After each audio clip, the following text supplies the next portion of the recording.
More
NASCAR content?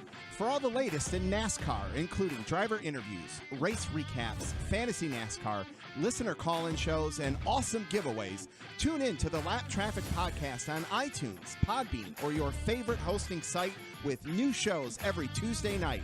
Check out Lap Traffic on the web, thelaptrafficpodcast.com, and follow on Twitter @LapTrafficPC. Don't get caught chasing the lucky dog. Tune in each and every week to the Lap Traffic Podcast. See ya!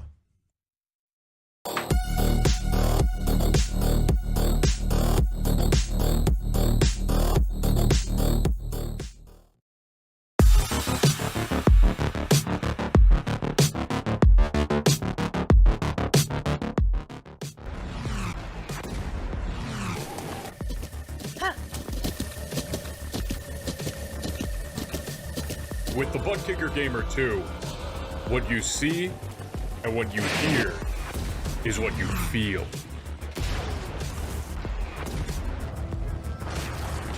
ButtKicker. The future is feeling.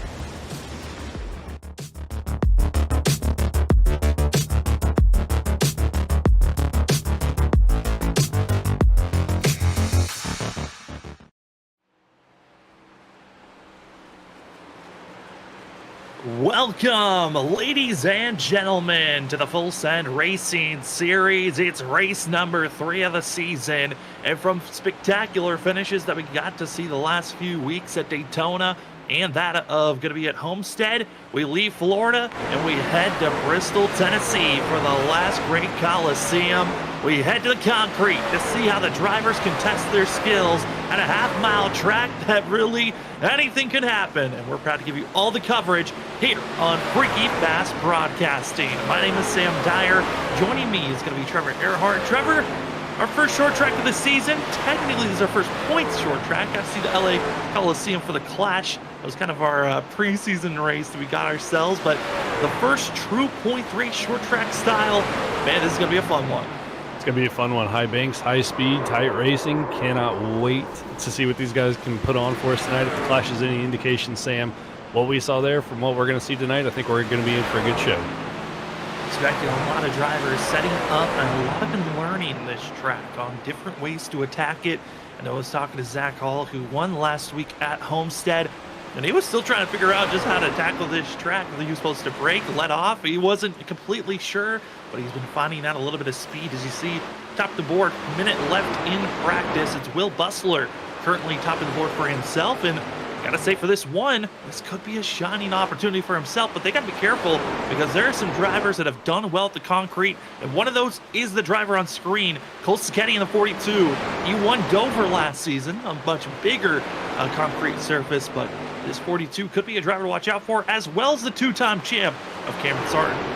Yeah, Sarton currently second on the board. Sacchetti, like you mentioned, got that win last season at Dover in the Xfinity car. Had great speed here at Bristol last season as well. It's a little bit of a misfortune. I believe got caught up in an incident last season here at Bristol, but nonetheless, one driver that we definitely have to watch out for. But Will Bustler looking good, top of the board. That one truck showing some consistency early on this season. We'll see if we can put it together here tonight.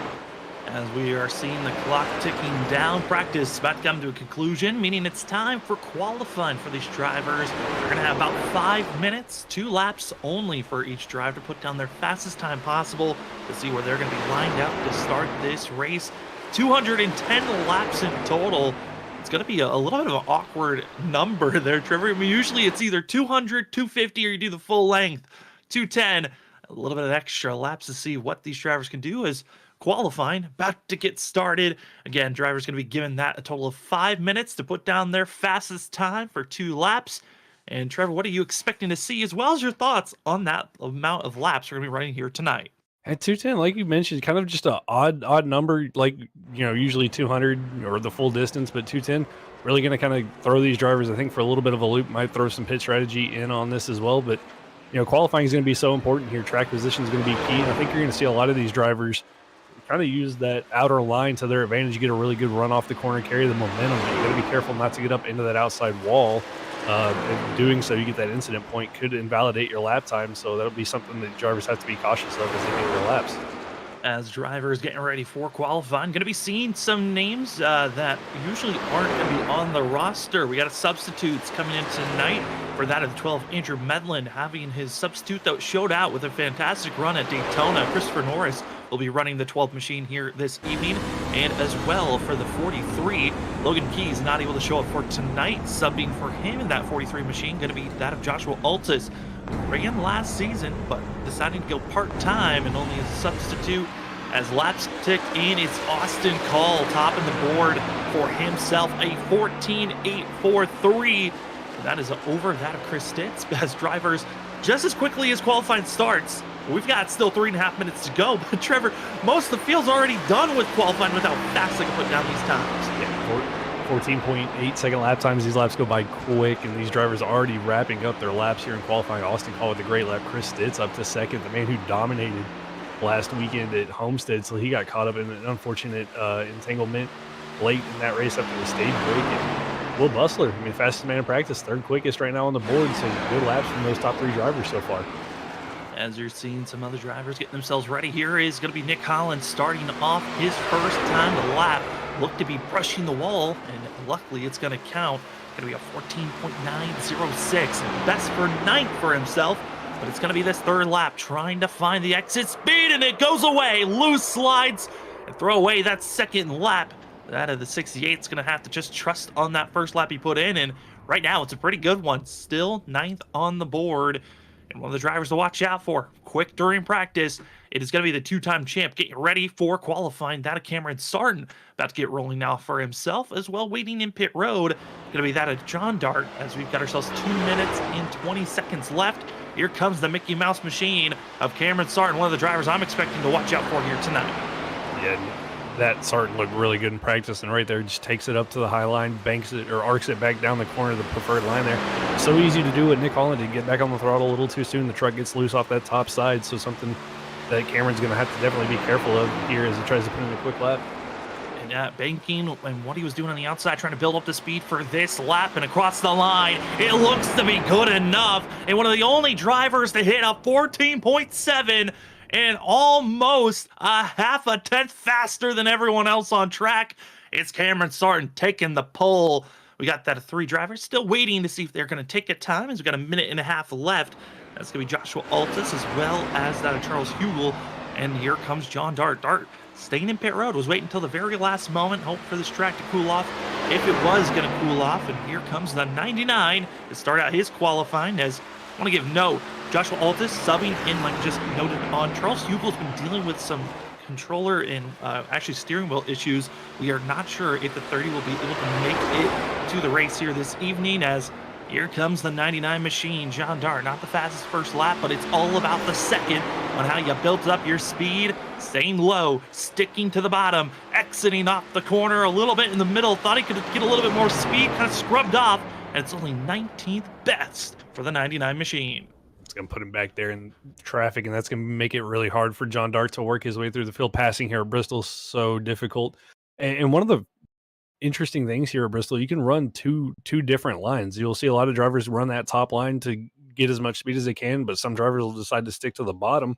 And the bottom's where you're going to want to be. Same if you want to save tires. Top line's the quickest way, but burns up the tires, and it kind of creates a stalemate there in the opening parts of the race when these guys are side by side. Makes it hard to get by one another.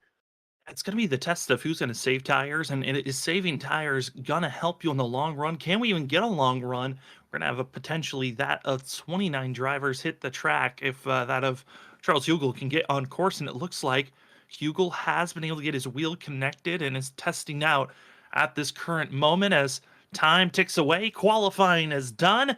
The stage about to be set as drivers get themselves mentally prepared for 210 laps here at Bristol, the 3rd race of the season.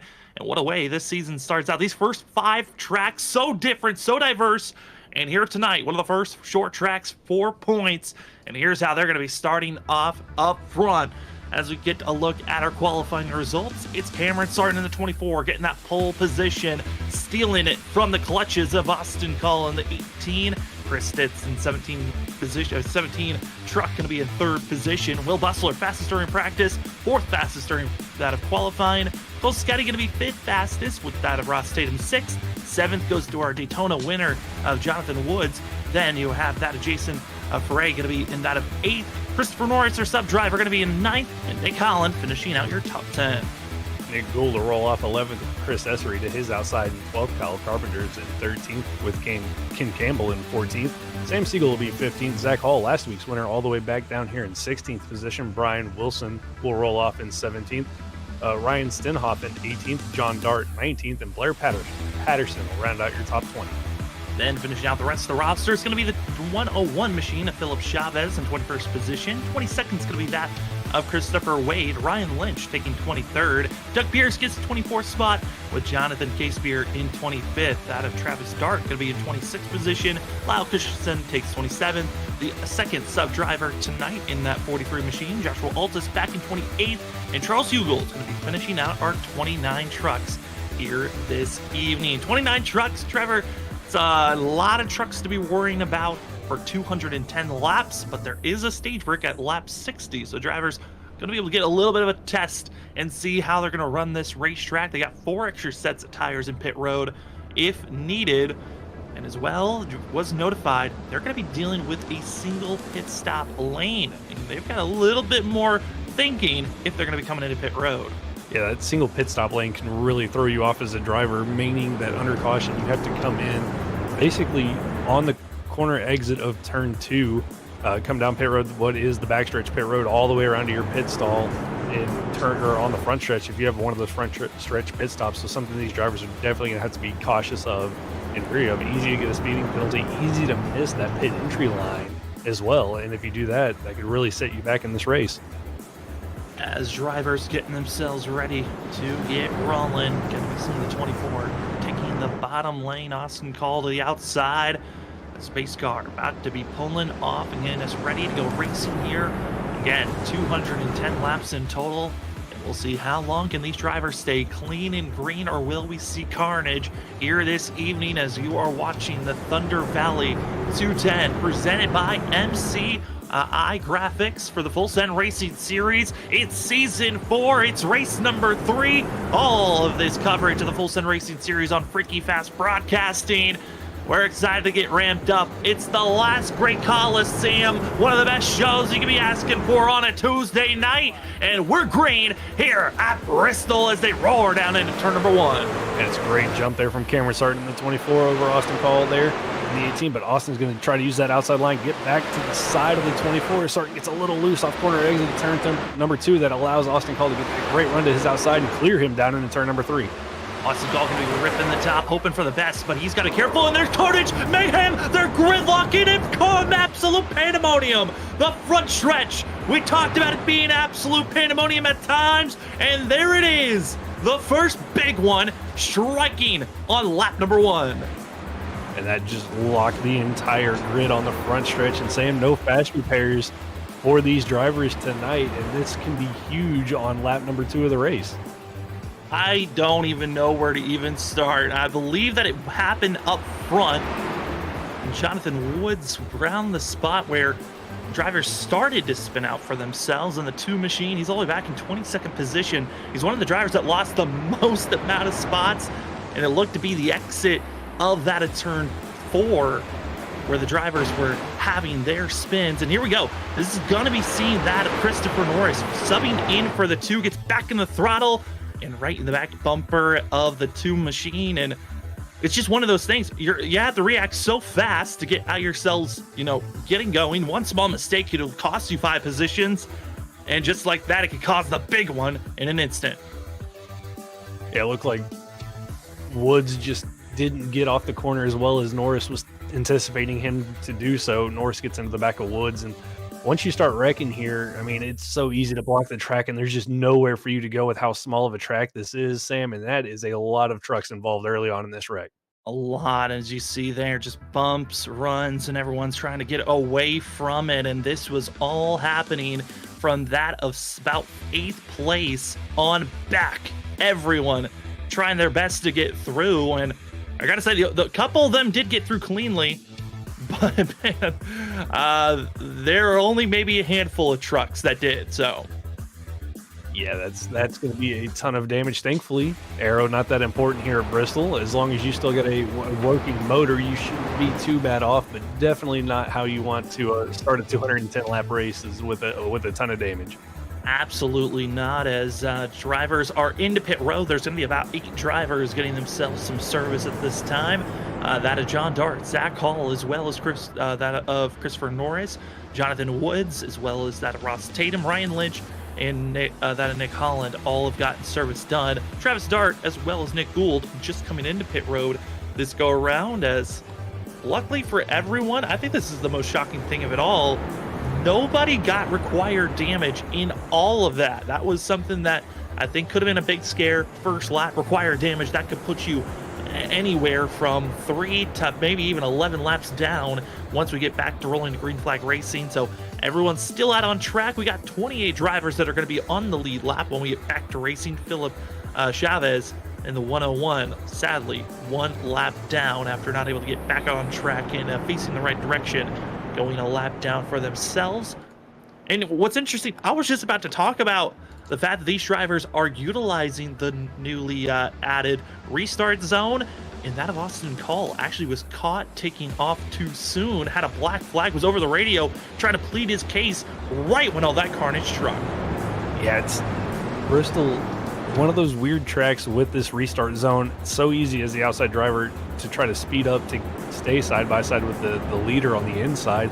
So easy to get that black flag given to you there as you break the speed limit trying to stay side by side. So something that the outside driver definitely is going to have to work on tonight, and something that we're going to have to keep our eyes out on to see if that is going to stay a penalty or if these drivers are going to be able to get that cleared off.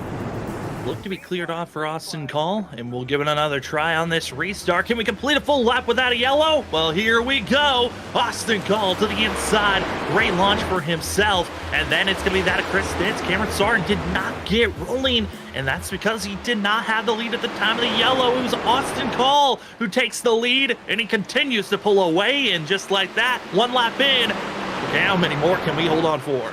We'll have to wait and see. As now Austin Call continues to lead over that of Chris Stitz as he was able to get around that of Cameron Sartin, that of Cole Sacchetti sitting there in fourth, and Will Bustler in fifth as those top five kind of single filed out. And we've got Chris Essery there and Kyle Carpenter bringing up the back of the top five battle, just waiting to see what each other's going to do. Who's going to make the mistake? Where can I get this pass done? As the top 10 have single filed out.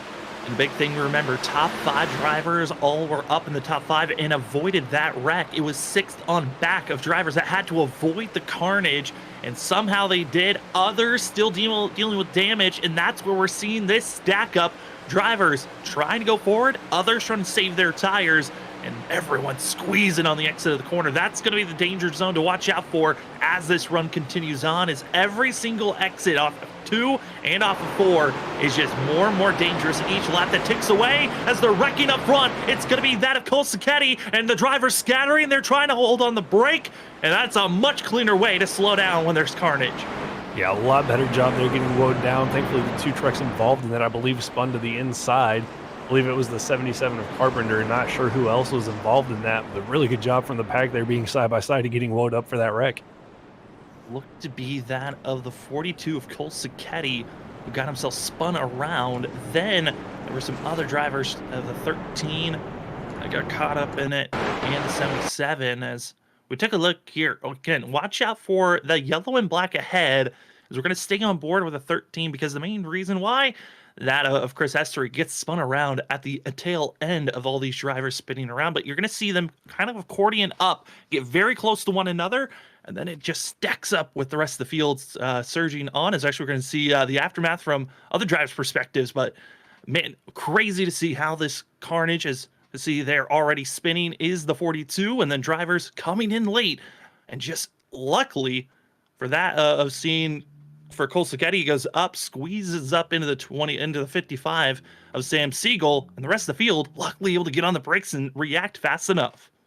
Yeah, it looked like kind of what we saw in the first wreck. It looks like Sacchetti got stacked up behind that of Cameron Sartin, and nowhere for real Bustler to really go. Just late, kind of reacting to that stack up, turns the 42 around. And nothing that the 13 of Essery, the 77 of Carpenter can do, and Sam Siegel just almost ekes by that on the outside. A little bit of damage to the right side of that truck, but that could have been another one of those track blockers, Sam. Thankfully, everybody cleans down out of the way, and nobody else really gets caught up in that. That gives time for some of the drivers caught up in that first wreck to come into pit road and get even more service done. As another group of about 10 drivers now getting service, as Joshua Altas hits pit road. He's back in 19th place, just topping off on fuel. Other drivers, though, from 20th on back, going to be staying a little bit longer in pit road. For that, Ross Tatum, Charles Hugel, that of Cole Sacchetti, Chris Essery, John Dart, Jonathan Woods, Christopher Norris, Travis Dart, and Zach Hall and Lau Christensen all getting extended time in pit road.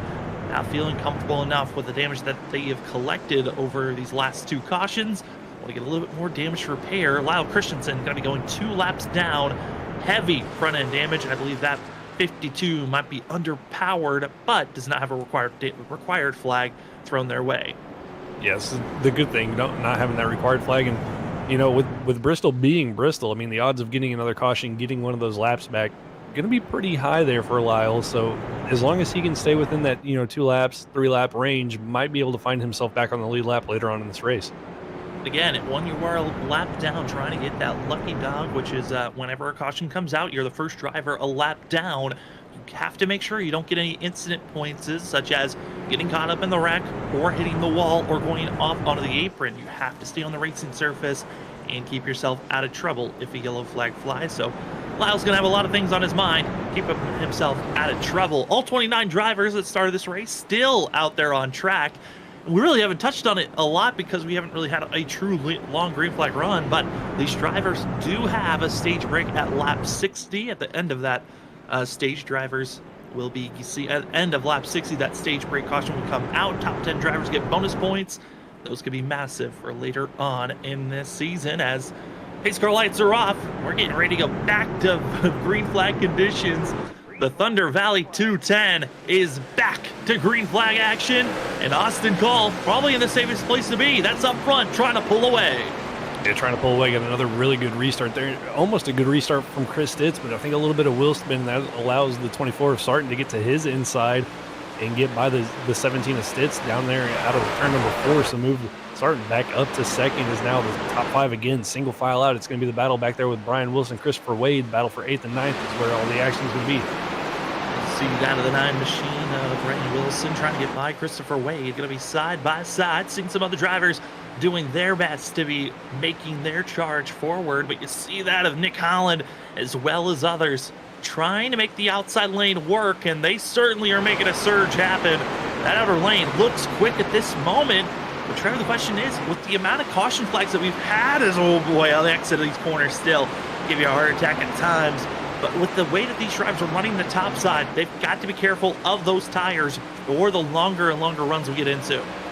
Yeah, the longer, if this run stays green, that outside line is really going to fade away as they burn up those tires. But right now, early on, the best place to make up track position is on that outside line. It allows you to get the better run off, as we see right there with the 14 of Nick Gould getting around that of Ken Campbell, and then I believe that's 39 of Doug Pierce trying to follow suit, and also the filling driver of Joshua Altus in the 43, using that outside line all to their advantage to make up this track position early on in this run.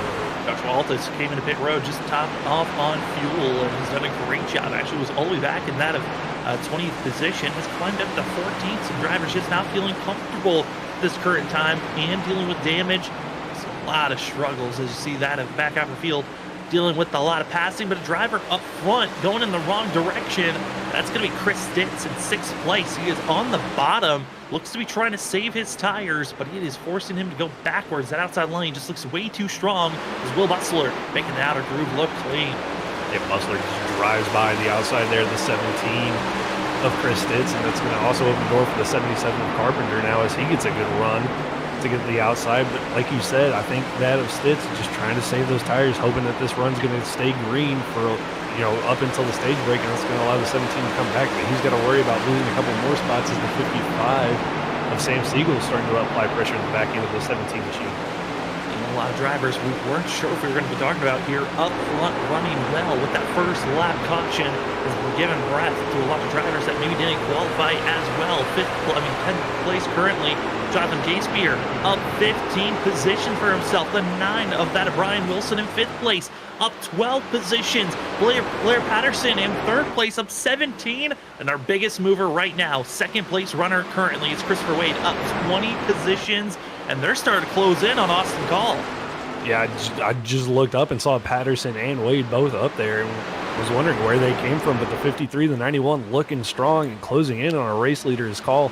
Moving back to that bottom line now, trying to protect those tires, but Wade following in his tire tracks. But Blair Patterson still trying to use that outside line, get that run off the corner to see if he can make it any time on these two. And as our leaders continue to run on, I'm looking at the speed difference between our leaders in the back half of the line, but it's not going to worry. Caution comes out, and it's the front stretch. It's that of Essery as well as others scattered on the inside. And bringing out our 3rd caution of the night just when we hit halfway before our stage break.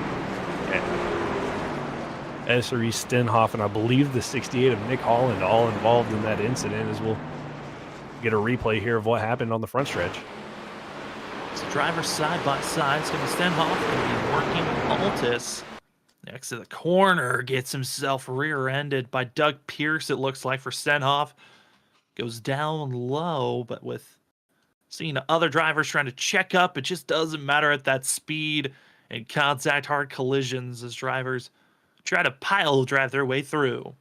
I think Esri's going to come off fairly well from this. He had to come down after the 39 of Doug Pierce bounced off the wall, got into that of Nick Holland, and Holland hard into the side there of Stenhoff. So I think Stenhoff Holland going to have the most damage out of all this, but Esri, apart from having a little bit scuffed up tires, I think he's going to come out of this fairly clean. And that driver we saw just try to pile drive his way through, that actually was going to be Nick Holland. First required damage flag given out. It's Ryan Stenhoff, the 74. So he's going to have to go into pit road. The question is, how much of required damage is he going to be dealing with? Is it a blown engine, or maybe just a few seconds to get repairs done? We'll find out as he's about to go 2 laps down.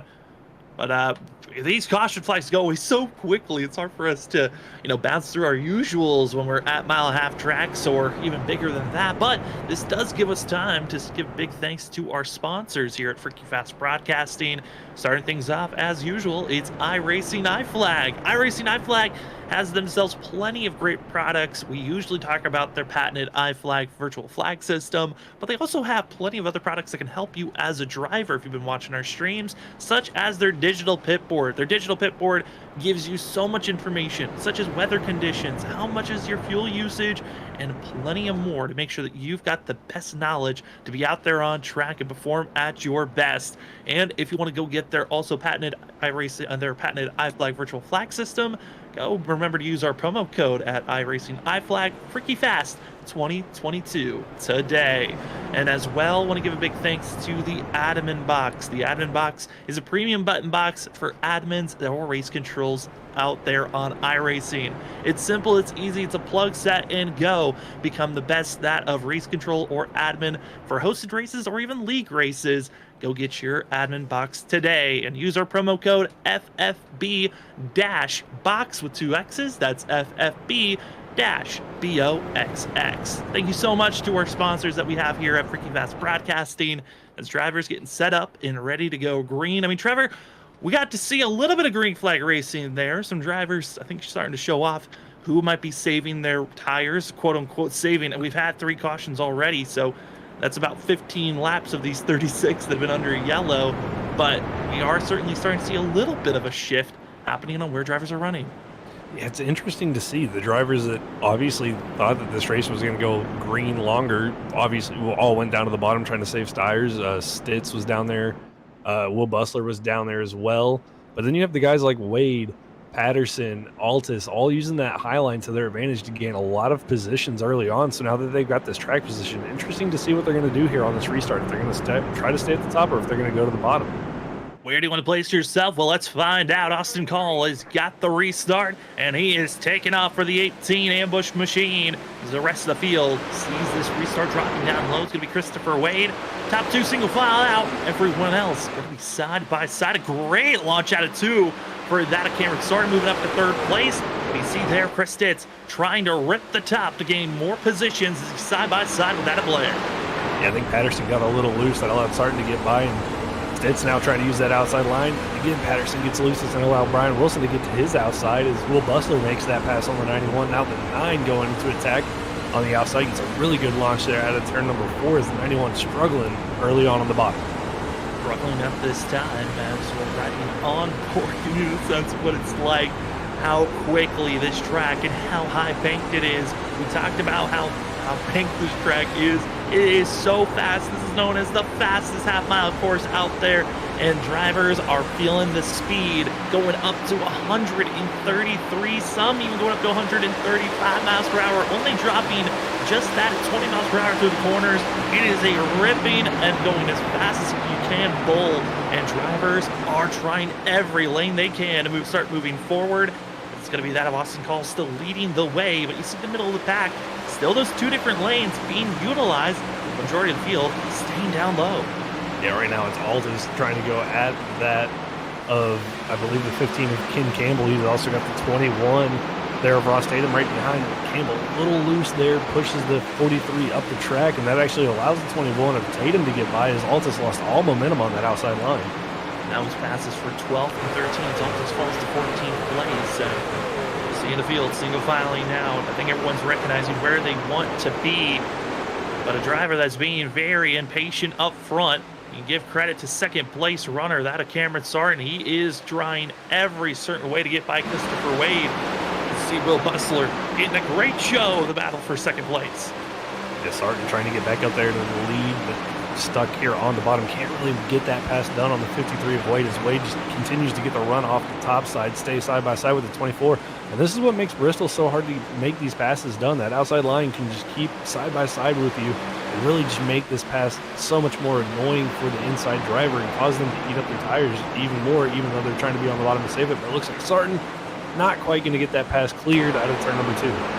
Update for that of the 118. Jason Ferre going to have to go into pit road. Just too much damage for that ambush machine. He will have to deal with some of that carnage. It's the speed of carnage. Wreck on the front stretch. It's going to be Ryan Lynch in the 3, and himself stuck on the inside. It seems to be the trouble spot here tonight, Sam. I think all our wrecks so far have been on the front stretch. Out of turn number 4, the stack up, so we'll have to go back and look and see what happened to Lynch, but another wreck here on the front straightaway. Looking to see exactly here, you see the 3 machine riding right by out of 13, and also that of Christopher Norris. These drivers trying to come out of the corner. You're going to see that of John Dark get a little bit of loose sensation. Norris comes up trying to react. Did not see that Ryan Lynch was there. Clips the 3. And some great drifting by that of Ryan Lynch to stay out of trouble from the outside wall. But this is when you're crossing your fingers, crossing your toes, hoping for the best that no one's going to hit you when you're parked sideways at one of the shortest tracks you'll be running all season. Yeah, this is the scary part about spinning here at Bristol, is being stuck sideways like that. Everybody doing a really good job getting by the 3 machine. Just unfortunate, John Dark gets loose. That of Christopher Norris just trying to react, not to get in the back of the 99, clips the 3, spins him around. And then one of the things I don't think a lot of people mention here at Bristol, a lot like plate racing, you can't really see what's going on, around this track, especially when you're in the corner. It's hard to see what's going on corner exits. So for the drivers in the back of the field, when a truck's spun sideways like that, doing a really good job avoiding the stricken truck there of the 3 not getting into it. Yeah, I mean, the point of view that drivers get, some drivers are run with a 3 monitor system that allows them to see a little bit more around them, but this is kind of the point of view that drivers get when they're riding with a 1 monitor system, which majority of the field has for themselves. They can only see what's directly in front of them. They can make a button to allow them to see left or right if they feel like they need to make that little slight change, but there's not much you can see. There are adjustments you can make to your point of view, where you can zoom it in, zoom out, lift your point of view head of quote-unquote your driver up and down, but still, even if you make those adjustments, it's still so limited on what you see going forward. Yeah, very limited, especially when you're tucked up right behind another truck. And here at Bristol, it's where you're going to spend a lot of your time, is right behind somebody in that A-pillar. Does a really good job here. We can see it on screen, blocking the corner exit here, so you can see kind of the blind spot that it creates. So if there's a truck stricken there and you're right behind somebody, almost impossible for you to really tell what's going on. You're just kind of banking on making the right move at the last second to avoid any incidents in front of you. A-pillar being that on the left side of your screen currently, where drivers, sometimes you don't see exactly what's happening in front of you until you are right there. Again, this is when drivers are pacing and you're seeing how fast they can go around this track. I mean, they're going around this course half a mile in about 47 seconds and just pacing at 40 miles per hour. They're going 136 entering these corners, only dropping down to maybe 110, maybe 105 at its slowest. You can see how fast you have to react in an instant if things go wrong. As drivers warming up their tires, they're stacking up. We're about to get back to green flag racing, and it's going to be a shootout. Only 8 laps until our stage break. Only the top 10 get those bonus points. So if you're back there in 11th, 12th, you need to start making your march forward. And for those drivers up front, trying to maximize their points the best that they can. But if a caution comes out on lap 55, coming up 55, or within 55 to lap 60, that will count as our stage break. We're back to Green Flag Racing for that of the Thunder Valley 210, presented by MC Graphics, and drivers are feeling it. And we were talking about that visibility. See right there how much drivers are squeezing around one another. I believe that's up over the 9 of Brian Wilson. There's nowhere to go behind the 53 Christopher Wade. And you see how much of a struggle it is on that inside line, especially early on these restarts, as they've got passed by Chris Stitz, Will Bustler, Kyle Carpenter in the 77. And Brian Wilson's going to take that 9 machine to the outside to see if he can get around the 53 Christopher Wade. And Wade just a sitting duck there on the bottom as everybody's stacked up to the outside. Brian will work on the outside best they can, and the 9's able to clear for that pass as Christopher Wade drops now to 7th place. And everyone trying to, again, gain everything that they can. We're on lap 56. Again, if a caution happens now to lap 60, that will count as our stage break. But if we don't get a caution, that yellow will be thrown at the end of lap 60, counting as that stage being done. Side by side, you're seeing that Blair trying his best on that 9th place position. He's got to be careful as the 21 of Ross Tatum, champion of last season. He's got Ken Campbell trying to find a way to crack the top 10. Is that 22 recognizing maybe he's not in the prime spot for great points, but he's got to figure out how to hold off that of the 15 as we've got ourselves just that of 3 laps to go, coming to 2 very quickly.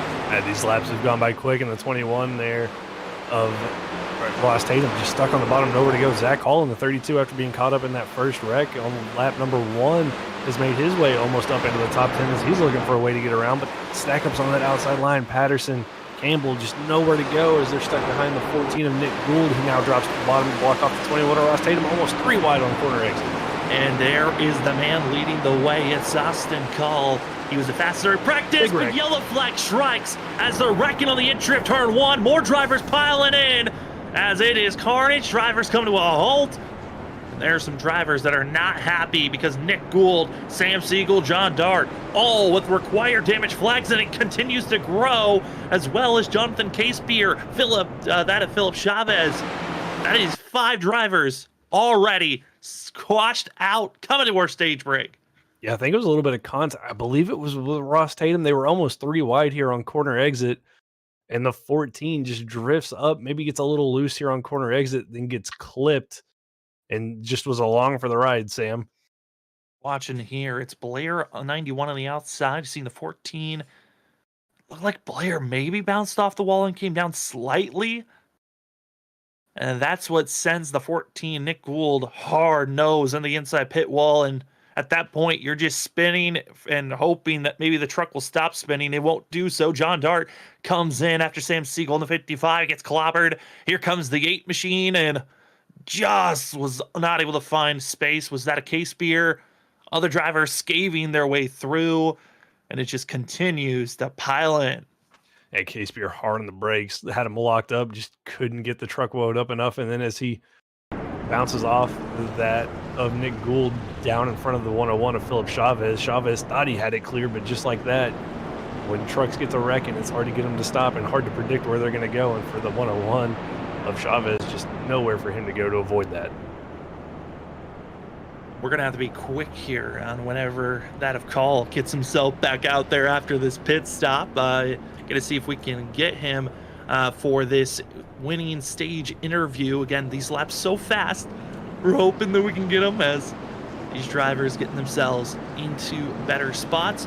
Interesting, though, could be seeing that of the 43 taking himself into a spot where he is going to be taking the lead here with pitting the caution before this one.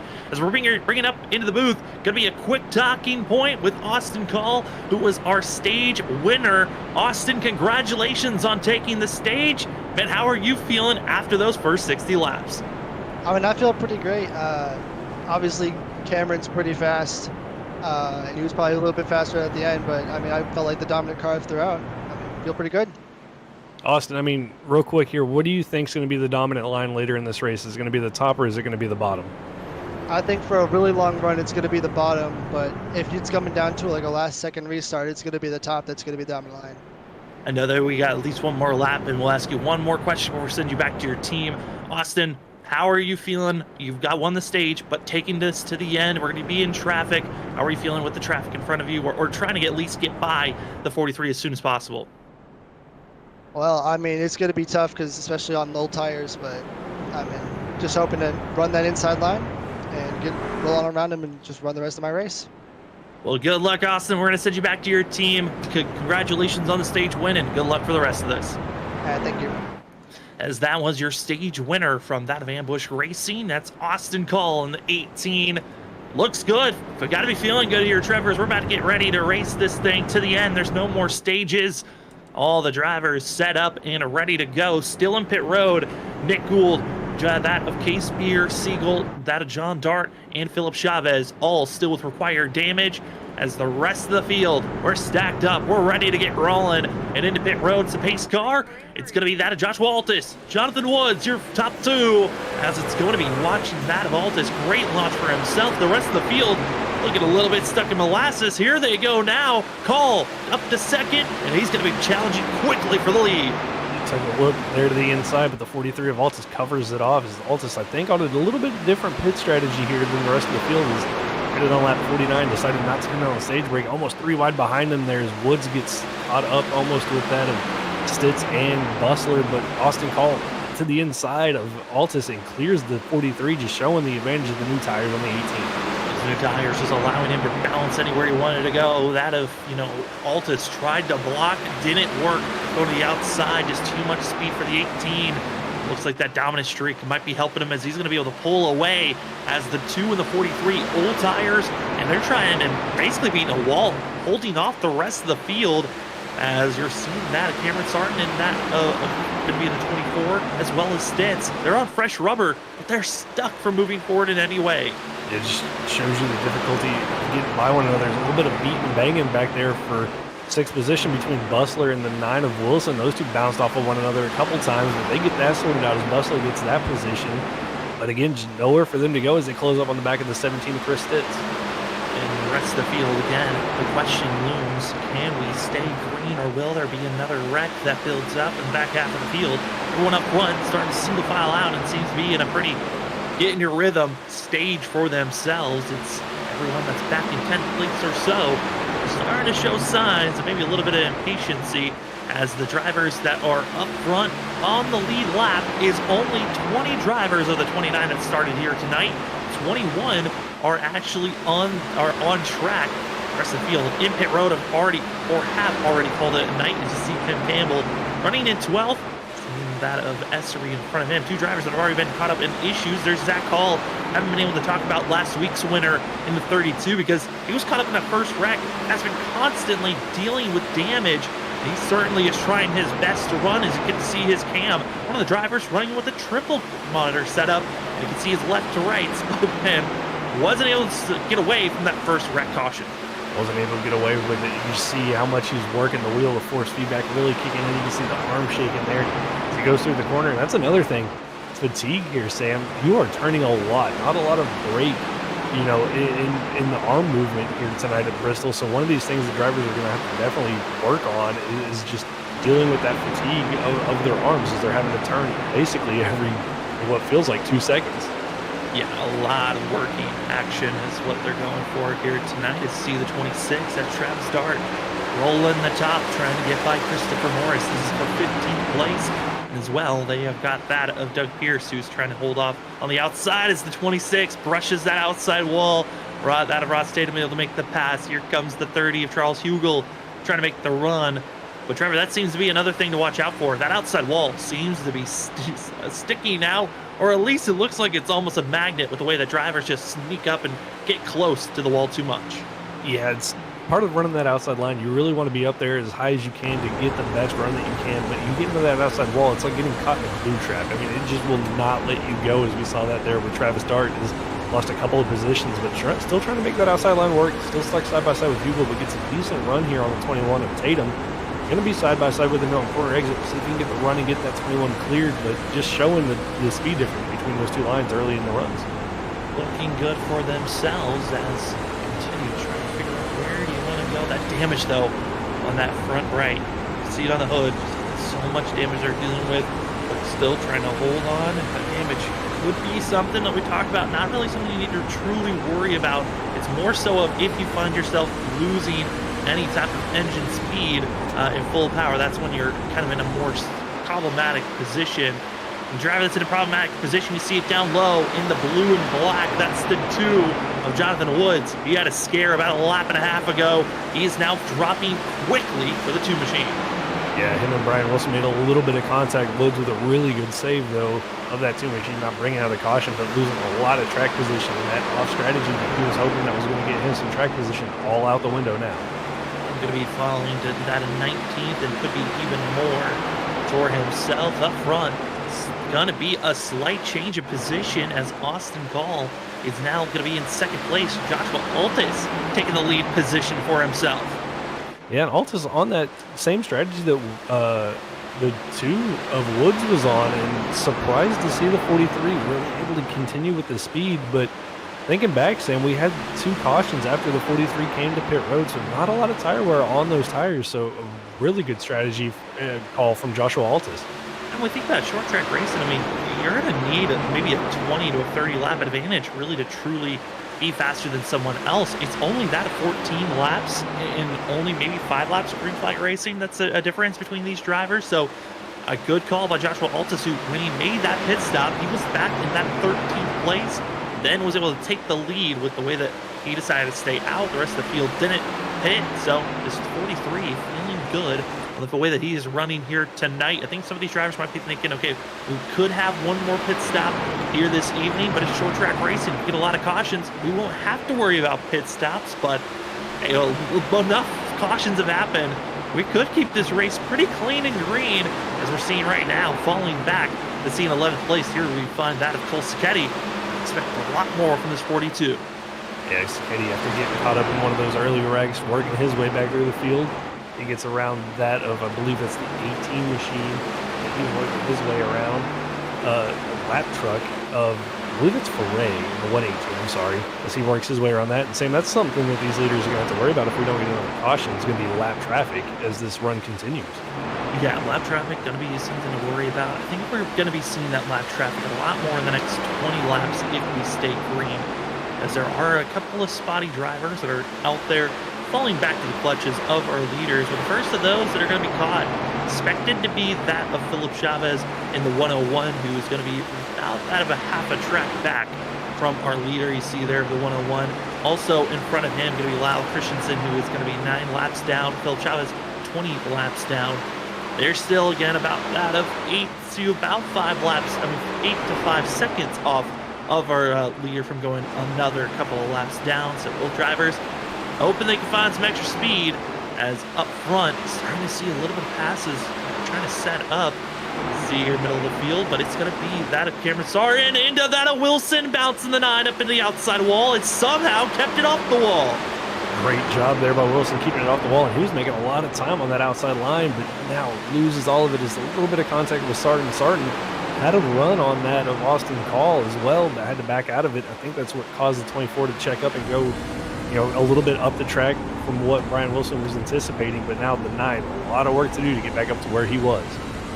Ever trying a lot of different strategies, early going with the amount of cautions that we had. This is the longest green flag run that we've had so far here tonight. Thank you for joining us on your Tuesday night on Freaky Fast Broadcasting.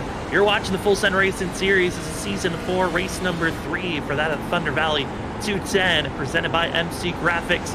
As we're getting a good shot of that of the 9 machine, looking ahead at our top 5. This is Brian Wilson, one of the rookies this season, who actually ran pretty well at the LA Coliseum, but when we talked to him during that LA Coliseum race, he said, short track's not really his favorite thing. It's really road courses where he feels like this 9 could be a threat to watch out for. This 9 machine running pretty well for that comfort zone. As you see the rookies where they're running right now, gotta say, there's a couple of good rookies running at where they're at. Austin Call, one of the tops, in that is second, as Joshua Altis, fill-in driver, leading this race. But Brian Wilson, he's been one of our top rookies to always watch out for each and every race we come into.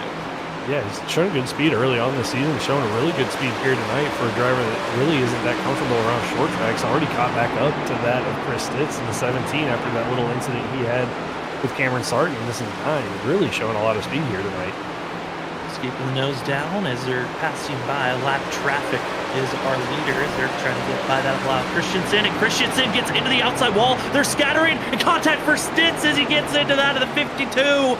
And one of the worst ways that you could try to get by lap traffic happening there. But Trevor, one of the things, lap traffic really don't have an easy way to get out of the way here when you're that slow. Yeah, there's no easy out for lap traffic, and that's something that these drivers definitely have to be weary of. And right there for Stitz, ton of nose damage. That is going to hurt the 17 as he is, I believe, on pit road now with that amount of nose damage. Just not feeling like he continued to run on. Doesn't have a required damage flag, but so much damage. Could be also a little bit of suspension and wheel damage that he's dealing with. Forced into pit road. And for Chris Stitz, frustrating night for the 17 that was looking so strong and was looking for a top 10, if not top 5 finish. Yeah, I don't think there was really anything that Christensen could have done. Was trying to get to the bottom to give the outside to the leaders, and Stitz just kind of picked the wrong line and ran over the back of them. And unfortunately there for Stitz, he just hasn't had the runs that he's been looking for to start the season off. And tonight's another one of those bad nights to really get the season going for him. As we are now at the halfway point of this race, drivers realizing that this race could be going as they're getting a lot more spread out. Drivers might have to think about when they're coming into pit road. Also, leaders trying to get by lap traffic. This could be one of the only times that we can pull up to commercial break under this green flag condition. So we're going to do so here right now for ourselves. You are watching that of the Full Send Racing Series. Thank you again for joining us on Freaky Fast Broadcasting. As drivers around here at Thunder Valley 210, it has been a wild night of trying so many different lanes and spots for yourself. And our leaders, they are certainly trying to hold off the best that they can in the middle of the field. They've got their own clusters to get by one another. But Trevor, this certainly has been a crazy night that looks to be drivers think about 3 wide here. Certainly this halfway point, drivers got a lot to still drive for. Got a lot to drive for. Finally kind of got that single file racing, almost 3 wide there between Campbell, Essery, and the 91 of Patterson there, and just not 3 wide at Bristol, not the best of moves to make, but they got that sorted out as Essery continues to work his way through the field. And again, 3 wide here down the backstretch. We'll have to see what's going to happen. And Campbell backs out of it. Never mind, he goes to dive. 3 wide. It's going to be a tight squeeze as Patterson's going to come off worse for wear as he gets a little bit into the wall. Blair Patterson gets caught and going to lose that of 3, 4, 5 positions in a blink of an eye for that 91. Who at one moment was actually up inside of our top 3. Now the 91 machine back in 14th place.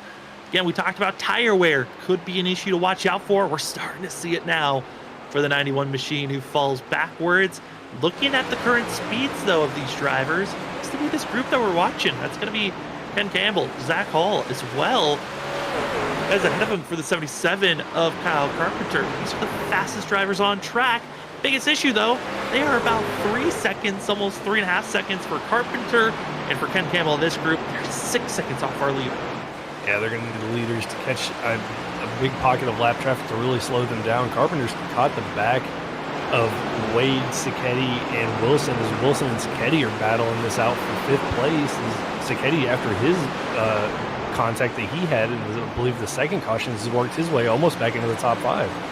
There's Cameron Starr outside out of Austin Call in the inner groove for the 18, trying to make his charge, and that Voltes wasn't able to get up fast enough to defend that 24. A huge run on the outside. It looks like the grip just so much stronger on the outside lane. The momentum better carried on. The 24 continues to rattle it off as the 43. I mean, Joshua Walters, you got to give all credit to him. He was running on older tires than the rest of the field, pitted sooner.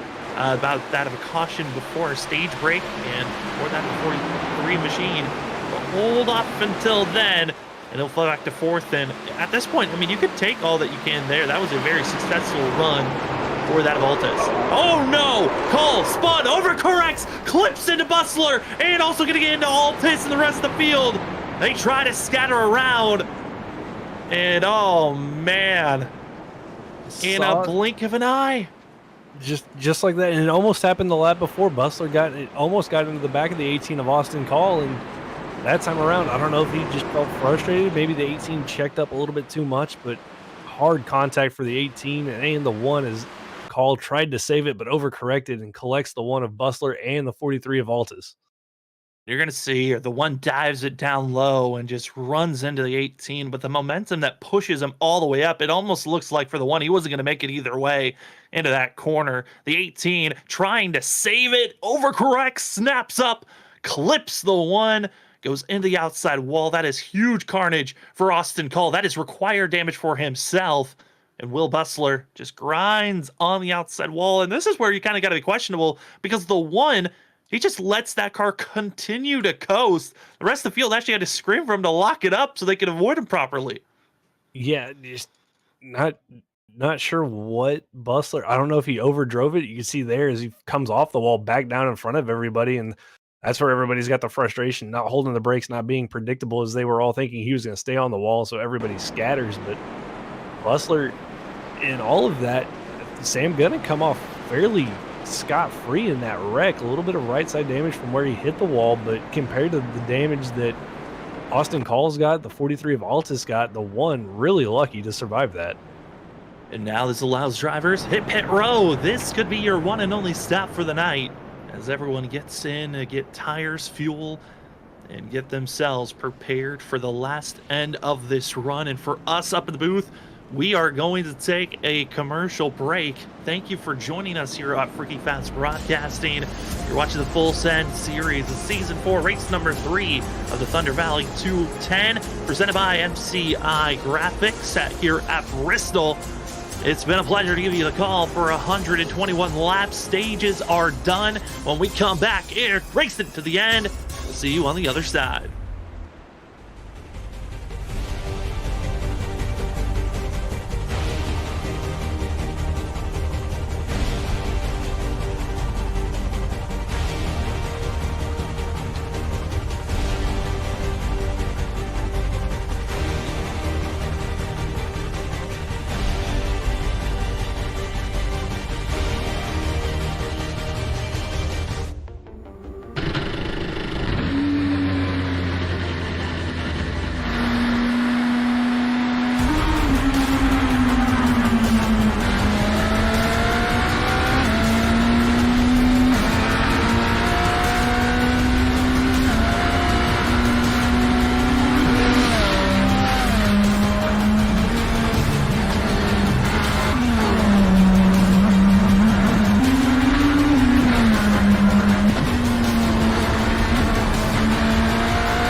And we are back, ladies and gentlemen. You're not wrong. You're not misseeing it. We went from 6 cautions to 7, and we were green for just a little bit.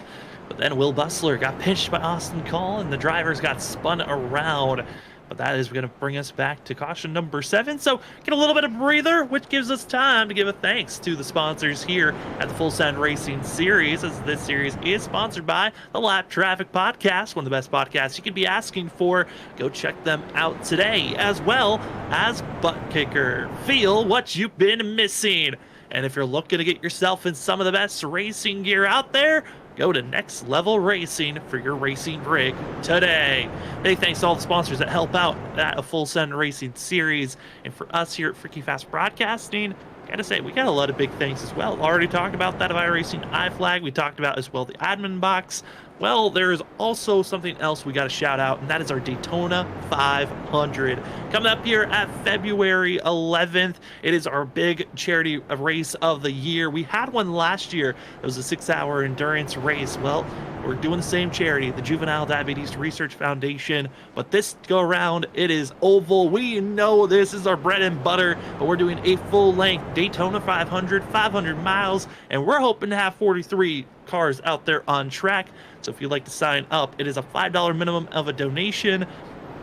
We will send you the link in the chat here just fairly shortly.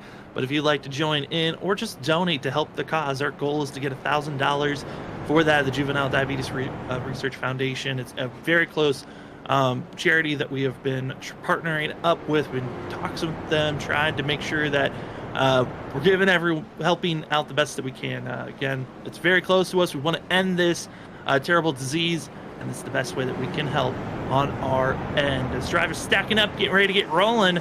I mean, Trevor, a couple of quick cautions. Will we get more? Because you were talking about during commercial break that we're past halfway. I don't know if that's a good thing or a bad thing with the way drivers are going to be starting racing here.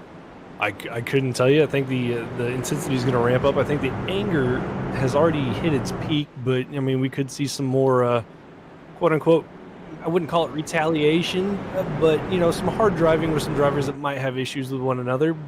Who knows? But I mean, we're getting down to the end, Sam. These laps are going to tick by quick, and you can't really, I think, go on that tire saving mission that you wanted to early on in this run.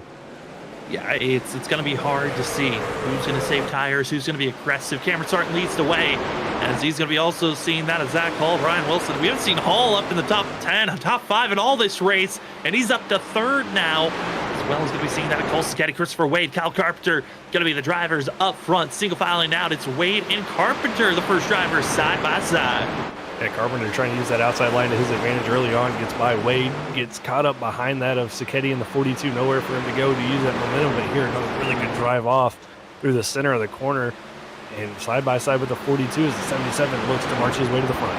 Hey, who's going to take the charge? And that is going to be Kyle Carpenter making the moves. Sees that as Zach Hall defending the outside lane. The 77 thought about bouncing to the inside group, but for the lead, it's going to be Brian Wilson ripping the top and gained by Cameron Sarton. Sarton just watches the 9 go, but Sarton has seen this same story before here tonight. It was that of Joshua Aldis that pulled the same exact move, but it was that of Cameron Sarton that closed in the gap later on in the race. I think for the 24, he's thinking long term for that long run, not the short term, like Brian Wilson is now taking that lead. Yeah, Wilson's had that speed on the short run, like you mentioned, and just powers by the 24. Sarton just being patient like he has been all race long, but Wilson, the rookie, just getting up to the front here, got that clean air, so we'll have to see if he can save a little bit of tire compared to what Altus was able to do, or if that 24 is going to be able to track him back down. Some other names that have climbed inside of our top 10. That Ross Tatum now going to be up to 5th. Blair Batterson now back into the top 10 for himself. I mean, that of Jonathan Woods was flirting with getting inside of the top 10 as he's ripping the top, trying to get by that 15 machine of Ken Campbell. He was caught up in those early wrecks, but oh no, trouble up front. Going to be scattering that as 3 wide. Somehow keep it straight. It's going to be that of Carpenter that holds on, but a hard hit to the outside wall for the 42. Going to be seeing that as Sacchetti holding off the rest of the field, accordion through, but somehow we keep it all straight when we keep it green. There was almost carnage there, but the 42 does a really good job keeping it up in the wall. Everybody does a good job scattering. But more damage for that of Cole Sacchetti as he was looking to bounce back. But now he's got more damage he's got to worry about. Carpenter does a really good job hanging on to that 77 machine. Doesn't lose a lot of time, but Sam, that could have been another track walk. It really could, and now we're 20 laps in, and as hearing drivers say over practice, you can run about 20 laps as aggressive as you want, but then you start to feel a little bit, either if you've been, dialing it in too hard, start to feel the tightness sensation where you're tight in, loose off. That's where we've been seeing a lot of the wrecks on the exit of turn 4, where you're feeling the most of that sensation. Drivers, if you're ripping the top in the early fashion, trying to get as ahead as possible and as fast as possible, now's the time that you're starting to get a little bit more worrisome for yourself, as we're seeing Christopher Norris trying his best to stay on that inside lane, but a lot of drivers ripping the top for themselves. And honestly, that outside lane, it looks fast, but it's starting to look even more and more dangerous each lap that passes on by.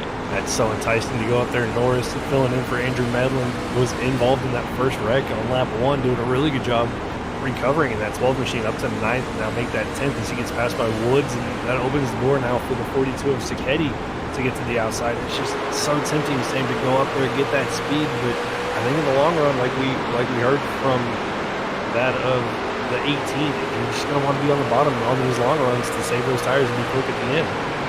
Riding on board with that, Christopher Norris on the top, got to be giving huge shout outs. It's Doug Pierce cracking inside the top 10, and also going to be seeing Ryan Lynch trying his best to get into the top 10. This is huge for that of 3 of the 39. These are drivers that we usually are talking about running for the best that they can go, maybe a top 15.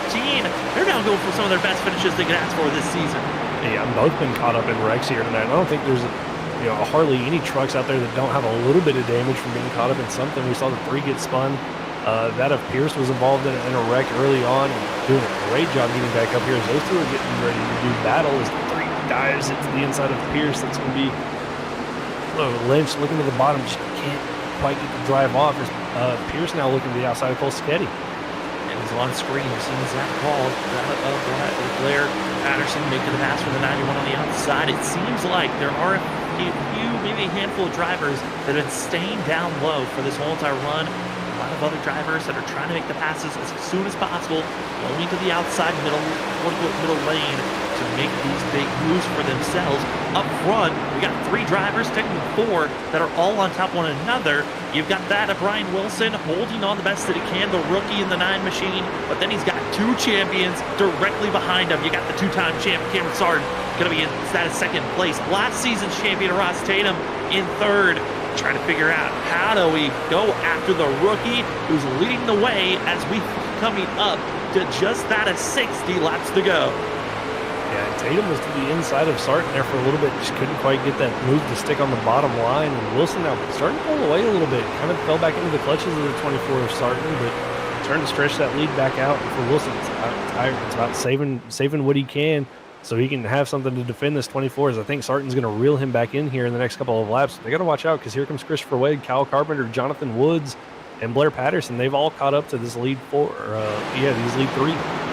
Looking at the times, trying to see who's going to be the fastest right now. Currently, at this moment, fastest driver on track would be our leader of Brian Wilson, trying to continue to pull away and being on the inside lane. Again, that's protecting your tires, and that's where Wilson's been. Except for maybe the first 3 laps of this last restart, he has been in the perfect lane to save tires, and he is pulling away from Cameron Sargent. But we're less than 60 laps in. We're closing into 50 laps to go.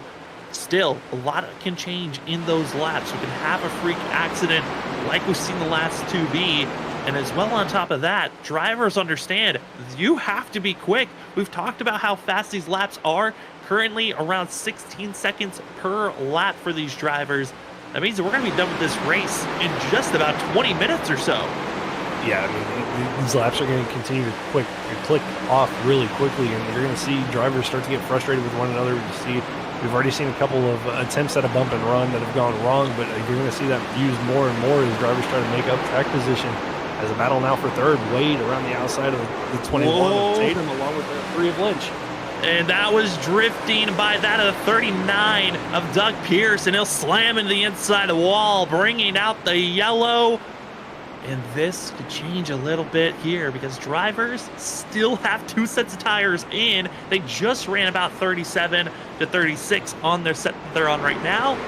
this could be pit stop time where drivers get those new sets of tires, and then we can see that outside lane get some more breathing, a breath of air settle in. Let's see what happened to the 39 of Doug Pierce. Might have been a little contact with the 42 of Cole Sacchetti that sent the 39 around, but Sam, I think you're going to want to come down and get 4 fresh tires here. I think staying out is going to leave you as a sitting duck, but could make things quite interesting if a couple drivers do decide to stay out here. I mean, if you're staying out, you are putting yourself as a sitting duck on that next restart. You're only going to be maybe lead for a lap or two for the fresh tires. You could just carry so much more speed. Drivers are already about 8/10 off of what their fastest times are. And in short track terms, 1/10 is practically like 2/10 at these bigger courses. You do not want to be slower, and that's why we're seeing everyone hitting pit road. A couple of drivers might stay out just for the opportune chance if you're deeper in the field for getting a lap-led bonus point. That's the only reason why you might be thinking about staying out. Yeah, I think everybody, like you said, 4 fresh tires, get the fuel in it. Let's have those fresh tires and be aggressive here because, I mean, we're going to be down here to about that of 50 laps to go once they cross the line here. And those 50 laps, they're going to go by quick. And you're going to have that one set left in case there's a late race caution. But the question is, when do you take that set if we do get a late race caution? I mean, I think the only time I'm thinking about taking that last set might be 30 to go. If we get, we get 10, 15 laps into a run, maybe come in. That might be the only time I'm thinking about taking that last set, because then that gives you just about a good enough amount of time to go through this field. I mean, you only got 17 drivers on the lead lap. Austin Call is 1 lap down, and he's the only driver 1 lap down. So if we get another caution, the 18 should be back on the lead lap if he's not caught up in that wreck. So this is getting to the intense part of you don't want to be caught up in a wreck if possible. As if you're joining us right now, you just came in the perfect time because we are closing in to the end of this race. It is 50 laps to go. We've had plenty of massive cautions that have stemmed from lap 1 to just that of a couple of laps to go. 8 cautions in total, and all of them have been on-track incidents that have brought out the yellow. We had our stage break back at that of lap 60. But Trevor, this has just been a settle in, hope for the best type of a race, because like you said about that 10 laps ago, I think everyone has been involved in something here tonight. I think Cameron Sarton, I mean, don't want to bring the curse of the commentator out, but the only truck out there that really doesn't have any damage. But I mean, that can all change here. I mean, everybody's going to be on edge, wanting to get as many spots as they can on this restart, knowing how important track position is. And I don't think there's a really safe spot out there on the racetracks. And we've seen the leaders get stacked up with one another. We've seen people in the back get stacked up with one another. It's going to get wild here in these last 48 laps or so. They're stacking up. It's going to be Cameron Sarton, Christopher Wade, your front 2, with Ryan Wilson falling in 3rd place. Ross Tatum going to be in 4th with that of Ryan Lynch, Kyle Carpenter, Jonathan Woods, Zach Hall, that of Blair Patterson, Christopher Norris. Going to be your top 10. Drivers set up. They're ready to go. It's going to be less than 50 laps to go here at Thunder Valley 210, presented by MC Graphics for the Full Send Racing Series, race number 3 of the season.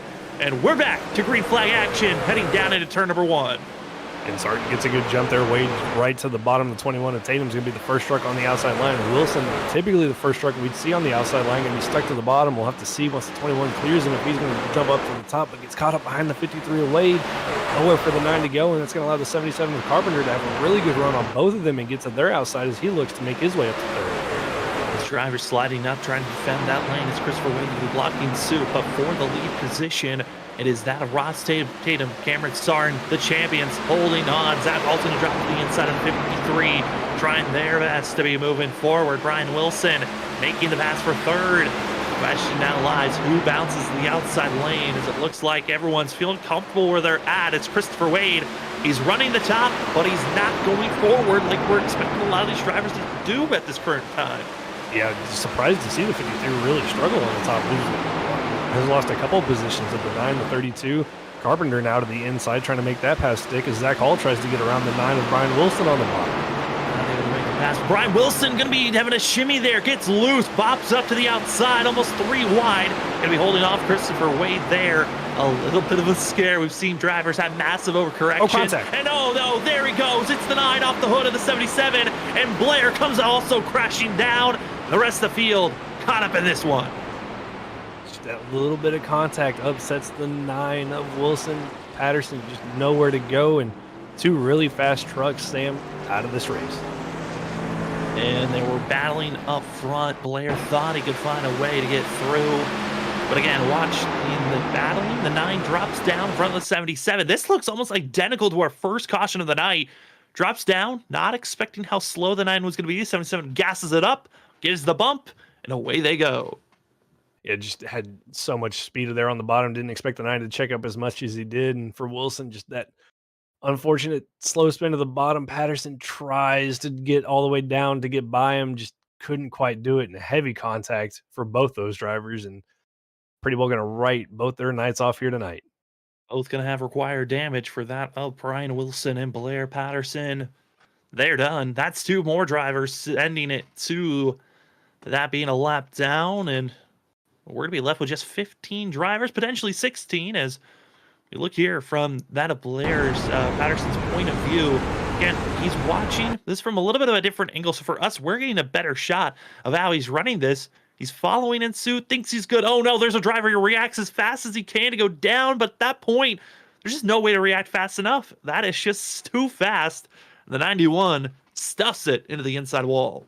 It's like we touched on earlier. It's so hard to see out of these trucks when you're tucked up behind somebody. And a perfect example right there was tucked up behind another truck. And right when that truck cleared to his line of sight, there's the 9 of Wilson, and just already made your decision to go low, and nothing you can do there. You're just a passenger at that point in time. It looks to be potentially up to that of 16 drivers on the lead lap. As Joshua Altus in pit road trying to get some damage repair, and hoping not to go a lap down for themselves, as we are now seeing the clock ticking down. 40, less than 40 going to be going to go for this race is done. And you know what's funny, Trevor? This was around that window I was kind of talking about. The drivers, if we get another quick caution, I think we might see the field decide to come into pit road. But that is going to be the last time for some of these drivers to have a set of tires to work with. Some, I would imagine, they might have accidentally used all sets already because of the amount of times drivers have had to come into pit road with damage repairs. That could be a thing, forgetting to uncheck those tires, using a set, unwillingly. And like you said, that 30 lap mark, you could see a split in pit strategy. Some drivers come down, get those fresh tires thinking it's going to go to the end. Others maybe waiting to see if there's a late race caution to save a set. Could really, if we get a late race caution, really shake up how this field's lined up and how this race plays out. As drivers getting ready, there's one driver, kind of want to get their thoughts on this. They're running up front, 3rd place. That's Zach Hall. And Zach is trying to figure out how to get back in victory lane. He won last week. Curious on his thoughts as we get ourselves set up for this restart. As we pull Zach in, bringing in that 32 machine. Zach gets Sam and Trevor up in the booth. I know it's going to be a quick interview here as we're about to get back to Green Flag Racing. But 3rd place, how are you feeling about this restart? I'm feeling good. We've had some really good tire wear tonight, so I think I got a good shot at it. I'm going to go a lot harder than I've went all night. I've been saving a lot, so going to have to get the elbows out here and see if we can go back to back. Well, it was like we said, it was very quick. We're going to send you back. Good luck here on this restart. Thanks, guys. You know, it's difficult to time out sometimes with when we're going to get back to the 1 to go marker. Thought we were going to have one more extra lap to talk with Zach. That's not going to be the case as we are seeing those lights off. We're getting back to racing action as we are set, ready to go. And here we send it down into turn number 1. Get to see Zach Hall's point of view. He has said he's going to be a little bit more aggressive. Watch out for that blue machine on the inside. 3rd place currently. This is going to be Cameron Starr and Ross Tatum. Zach Hall all trying to get up front and leading this thing as the laps start to tick away. Wade again stuck on that outside line, really not going anywhere. That's going to allow Norris to get to his inside as they battle for 4th position. But Zach Hall trying to find a way to get around Ross Tatum. Just nothing doing as they're top 3 riding in line. The battle for 4th still continues, though, into turn number 2. I mean, impressive run here from Christopher Norris. Again, filling in for that of Andrew Medlin, who finished 7th, filling in at Daytona to start this season off. Then coming into tonight, first lap caused the first initial big one was this 12th machine. Running in that at 5th place, this is exactly what you're asking for from a fill-in driver, is be up front, but deeper in the field. This is where we're seeing drivers. This is 9th, 10th place on screen. We're seeing that of Chris Essery, Cole Sacchetti, side by side, trying to figure out who's going to take that 10th place position. And for Sacchetti, it's been just such an up and down night. Got involved in the second wreck of the night, worked his way back up to the front, caught up in another wreck, and now trying to work his way back up to the front again. This 42 truck just trying to work his way through the field now as he tries to go to battle with the 15 of Ken Campbell on the outside. I mean, it's a never give up attitude these drivers have to have here tonight, especially on the fact that we've been starting to see a lot more drivers being caught up with ultimate failures, engines blown, require damage flags sent to a lot of drivers in these most recent yellows. If you have the mental fortitude to just set in that pit road, get some little bit of damage repair here and there, you still have an opportunity for a great finish. And that's what we're seeing here tonight with where drivers are running. You see there, Ryan Lynch, one of those drivers we were talking about, caught up in issues, running 11th for himself. The top 10, still an opportunity for himself. As we're seeing the drivers up front, majority of them going to be single filed out. It's Christopher Norris that's being passed on the inside, but for the lead, Zach Hall is gone by Ross Tatum. Now it's Cameron Sargent, the 32, trying to get his second win of the season if he can get it done here tonight.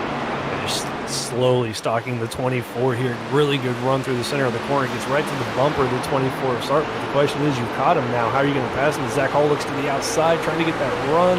Just can't quite get enough momentum to get to the inside of the 24. He's going to try to set him back up one more time. Trying to set up, almost got to the bumper there. Don't want to see too much contact as well as we're watching this battle going down. The leaderboard is the 42. A bad bump to that of Cole Sacchetti. He will fall all the way from that of 5th place down to that of 11th. But we continue to ride on Zach Hall here, and also we watch out for our leader because you see in front of him, it's lap traffic that they're starting to close in on. Yeah, something we haven't really had a chance to talk a lot about. We mentioned it, but really haven't seen a lot of it. Is they're going to catch the 18 of Austin Call. Saw a little bit of calamity the first time these drivers caught lap traffic here tonight with Lyle Christensen, but we'll have to see what happens here as they catch the Austin Call. The frustrating thing is Austin Call is trying to say, hey, where do you want me over the radio? But how do you predict that when you're closing in on a lap car? You could say stay high, but that could be right where you want to be on the exit of the corner as they catch up to the lap traffic. They dunk it down low, not able to clear, and exactly what I was talking about. Off the corner, still side by side. It's Hall with the better run. Yeah, just checks up the 24 of Sargent as he can't wash the truck all the way up to the wall like he wanted to continue his momentum. Had to check out of the throttle a little bit, allows Zach Hall to close back in. And that's just going to give Zach another chance here to try to find a way around the 24. As Sargent slowly started to check out up until they caught Austin Hall. So we'll have to see now that Zach's back on that rear bumper if he can do anything with the 24 Sargent. He's staying right there on the bumper. He's got to figure out, do I move high? Because right where Cameron Sargent's running, that entry point seems to be a little bit of a problem spot for Zach. He's just right in the middle of the track where the 32 is struggling to find. Does he want to bounce this 32 to the outside, stay in the bottom? Hard to be making that fast reaction, especially with seeing that of the 24 where he's at, but he's still just riding the same line, practically on rails. Are we watching this 24 and the 32 with the way that they're running this track? Yeah, just basically riding each other's tire tracks as they follow one another around this track. And they've checked out to a pretty good gap, about a second and a half back to that of Ross Tatum in the 21. So these two basically have the whole track to duel it out for themselves as the laps continue to tick down, saying they're quickly getting to the end of this race. End of this race and more lap traffic about to be underway as you see that fruit stripes machine trying to figure out where to place himself as we ride up front, looking through the mirrors of our leader. Lap cars and they're wrecking behind, and it's Christopher Norris, Carpenter, Ross Tatum, and others. Again, their Macels rolling forward. Now here's the interesting call, Sam. This is right around that pit window that you were talking about. Do you come in? Do you take fresh tires? Do you stay out thinking that there's going to be another late race caution? What do you do here in this late stage of the race as we get a replay of what happened? Watch out for the 12 and the 77 here. The 12, Christopher Norris, is going to be pinching very aggressively with the 12. And, you know, he's trying to keep him low. So 77 won't be getting the better launch out of the corner. 77 just throttles it back up, gets into the 12. That's some hard racing. And then Ken Campbell, everyone else trying to slide their way to avoid any more carnage. But it is a done day. Christopher Norris required damage with that hard lick. The 12 takes. He had to take a tow. So the rest of the field kind of drifts to a sliding halt. Some get a little bit of taps into that safer barrier on the inside wall. But luckily, the rest of the field gets to take off. And see the 12, he stays there, could not move anymore, and tows it to pit road. It's unfortunate there for Norris filling in for Medlin. Was having a good run, was almost up into the top 5 after the first incident on lap 1 tonight. Just, again, caught up in an incident here. Not what you want to see if you're Andrew Medlin is your fill-in driver just runs into some bad luck here tonight at Bristol. And I'm saying the ooh sound because Cameron Sartin got the short end of the stick. Like usual, you do the opposite of the leader when you get to these end of the stages runs. Cameron Sartin, one of the few drivers, can't say the only, one of the few drivers deciding to stay out on this restart, and the rest of the field come into pit road for 4 tires and fuel.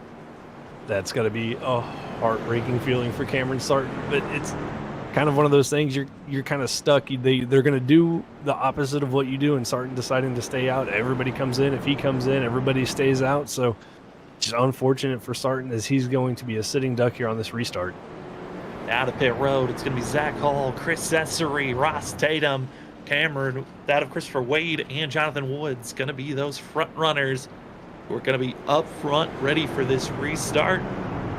And now we are going to be down to just 14 drivers on the lead lap. As Christopher Norris is going to be in pit road, but he's got still required damage for that 12 machine. Nick Holland is able to be running for himself, but he'll be back in 16th place, 9 laps down. Hoping to get himself back up front and maybe able to pass Christopher Norris here as he can run a few more laps. But sounds like Cameron Sartin taking the high lane here on this restart. Not a bad call there from Sartin. I mean, the high line we've seen all night long on these restarts has been the faster line. So for Sartin, these older tires, a good call from him, but I don't know if he's going to have anything to really hold off Zach Hall, Essery, Tatum, and Wade here with about that of 14 laps to go, probably 13 by the time we get the green flag. Well, if you haven't shared the stream, now's the time to do it. It is going to be a dash to the end. Who is ready to go for that of going for the win? Cameron Sartin is sitting duck on old tires. How will he be able to take off here? And I want to say thank you to everyone watching. If you'd like to support us, the best way you can is with our merch here at Freaky Fast Broadcasting. We got ourselves that of t-shirts and hoodies, plenty of different sizes and colors for your liking. Thank you so much for all those that watch us week in and week out. And if you want to support us here at Freaky Fast Broadcasting, that is the best way to do so. Drivers, ready to get rolling off. And here we go. 13 laps to go. Cameron Sartin gets the roll off. Not a great launch for everyone else behind him. That of Essery. The inside lane completely stalled. And it's Ross Tatum, Zach Hall, the fresh tires. And here we go for the lead. Here we go, Sartin with that great jump, but now being quickly caught by Tatum and Hall. But Tatum and Hall battling side by side. That's going to help the 24 for a little bit until they can get clear of one another to see who's going to go attack the 24. But again, just can't quite clear to Tatum. Now clears the 32, drops down with a great crossover move, gets to the inside of Sartin. Sartin with the momentum off the top line holds on to the lead for now. He might be on old tires, but that restart helping cool off the tires for a little bit here. But the question is, for how long will those tires be able to hold off as drivers behind having issues? Christopher Wade goes off track. We continue to stay green, and we keep our sights on the lead. It is 10 laps to go, as it's going to be that Cameron Sartin, Ross Tatum, Zach Hall, all on top of one another. And it's Cameron Sartin somehow making that outside lane work and defending. And Zach Hall now got to the outside of the 21 of Tatum. He's going to get the 21 clear, but the problem is, Sam, the 24 of Sartin running that outside line where the 32 wants to be, almost cut down in front of the 21. Now gets down there side by side with Sartin for the battle for the lead. It's clear, but that run at the corner, they're still going to be drag stripping down into turn number 1. 8 laps to go here tonight. Sorry about our ticker. We'll count you down each lap that go on by. Zach Hall going to be having the nose down in turn number 3. Out of turn number 4, let's make it 7 laps to go as the strip that of the Fruit Stripes machine trying his best, but he just cannot fully clear yet. Sartin just keeps getting that great drive off the corner, maybe right here, but no, Sartin again with getting the power down the backstretch, but Zach Hall starting to slowly eke away, see if he can get him cleared here, drift up. Oh, and no. Sartin gets into the wall. Into the wall goes Sartin. Now it's Ross Tatum. He's got an opportunity. It's going to be that of 6 laps to go. That of the 21 needs to get to that outside lane. Bounce up. Zach Hall will hold the inside groove for now. But when will we see Ross Tatum close in on that gap? 5 laps to go here at Bristol. These 5 laps are going to go by quick. Tatum drives it in a little deep there into 1 and 2. Loses a little bit of time on corner exits. And that is Zach Hall. 21 still sticking to that bottom. Zach drifts up a little bit, running that middle line. See if he can get a better run off the corner. And that 32, Sam, starting to look pretty good here in that clean air. And then, well, here comes a little bit of lap traffic. 4 to go. Going to be seen Austin Call calling. He's going to stay high. Zach Hall needs to make this pass quickly, and he will do so, or will it be a little bit of a squeeze coming out of the corner for the 32? Make it 3 laps to go for Zach Hall. And Tatum still just trying to follow in those tire tracks to see if he can close up any ground, but starting to lose a little bit on corner exits. And the 32 machine looks like Tatum drives it in a little bit deeper, but can't get that run off that Zach Hall's getting. Same as we come to 2 to go. 2 to go here tonight. Zach Hall, he has been trying to work his way forward. He was over practice, not feeling too confident in the short run. He needed a perfect short run. He got it done. Coming to the white flag. It's your freaky fast white flag out here tonight. Zach Hall running strong. Ross Tatum, only one more opportunity. He needs to close in the gap. He wasn't able to do so out of 2. Into turn 3, he dive bombs it. Nowhere close. Make him a 2-time winner. Zach Hall wins here tonight at Bristol. What a drive from Zach Hall tonight, getting caught up in the wreck on lap 1, drives his way through the field, gets back up to the front on the short run, gets by Cameron Sarton after a great battle. Sarton doing everything he can to hold on those old tires, but Zach Hall gets it done here tonight for Bristol, going 2 for 2. 2 for 2 for Zach Hall. Wins last week at Homestead, here tonight at Bristol for the Thunder Valley 210. Presented by MCI Graphics. I mean, this 32 machine was caught up in that lap 1 caution, and I don't think he cares anymore. Get as much of damage as you want. Burn it down as this 32 machine gets to have his fun. For us up in the booth, we're going to step aside. When we come back, it's the post-race show. We'll talk to our top 2 and a spotlight driver. We'll be back in just a few moments. Zach gets to have his fun.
Welcome, ladies and gentlemen, to the post-race show here on Freaky Fast Broadcasting. My name is Sam Dyer. With me is Trevor Earhart, Robert Warrior Jr. running productions in the background. And you got to see an incredible run there where we got to see drivers bouncing back and forth. And gotta say, what a run from this driver. We got Zach Hall with us. Zach, we got to see you on screen. Man, how are you feeling? What a run for yourself. Was caught up around that first lap caution. Kind of had to fight your way through a lot of those cautions. But, man, how are you feeling after that win?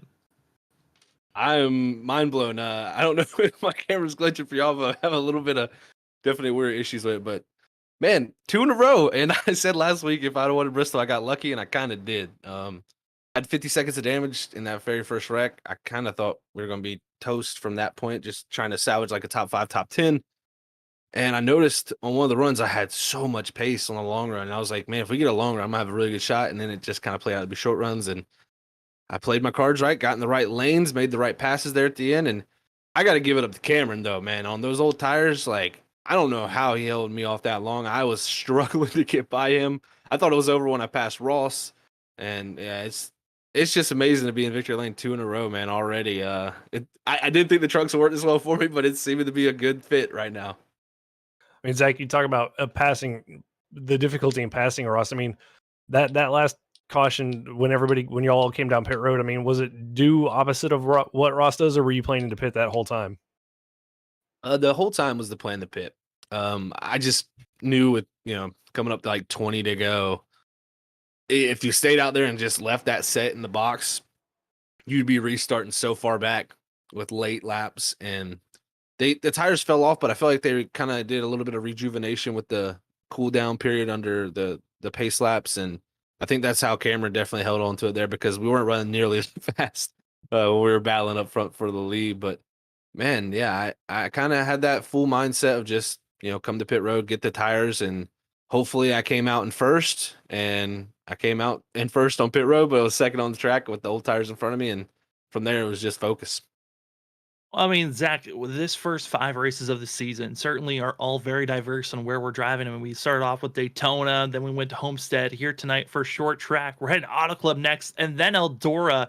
How are you feeling now? You've got 2 wins, feeling that comfort zone. Now we're heading to the 2-mile course of Auto Club. How are you feeling for the rest of this run? Well, I said Bristol wasn't going to be a good track for me, and turned out it was, whatever the balance was. And so, I mean, that might flip-flop for Auto Club, because Auto Club's normally one of my best tracks. Like, that's up there on my list of tracks. When I go there, I kind of circle it as knowing that's going to be a good shot for me. So I think I'll have a good run next week for sure.